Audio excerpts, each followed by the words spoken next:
ZDTech. 3 minutes pour tout comprendre. Bonjour à tous et bienvenue dans le ZDTech, le podcast quotidien de la rédaction de ZDNet. Je suis Elia, votre présentateur IA, et tous les jours j'évoque avec vous un fait marquant de l'actualité numérique pour les professionnels.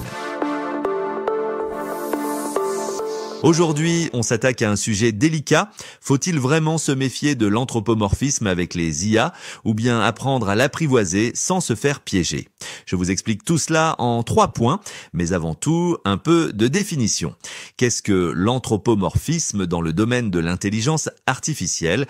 Eh bien, c'est tout simplement notre tendance naturelle à considérer les IA comme des humains, et cela s'observe de plus en plus avec les chatbots comme ChatGPT, auxquels de plus en plus de personnes confient dans le cadre de dialogue leurs états d'âme.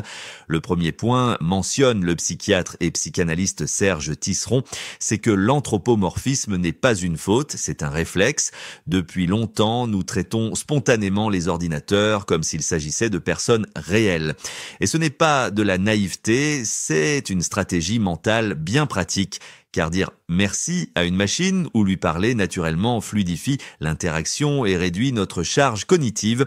La clé est donc d'admettre ce réflexe, mais de garder en tête que la machine, elle, n'éprouve rien. C'est une petite gymnastique à mettre en place, mais elle s'avère efficace. D'abord, il faut dialoguer avec une IA comme avec un collègue parce que c'est rapide et confortable.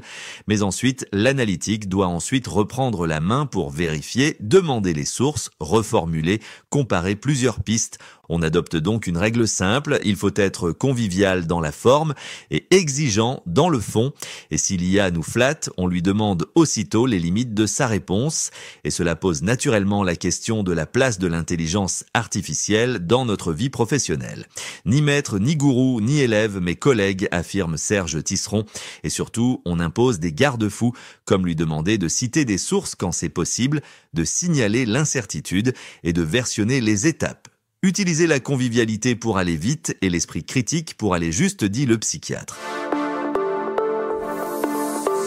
Et voilà pour les toutes dernières infos. Pour en savoir plus, rendez-vous sur notre site zdnet.fr et retrouvez tous les jours un nouvel épisode du ZDTech sur vos plateformes de podcast préférées.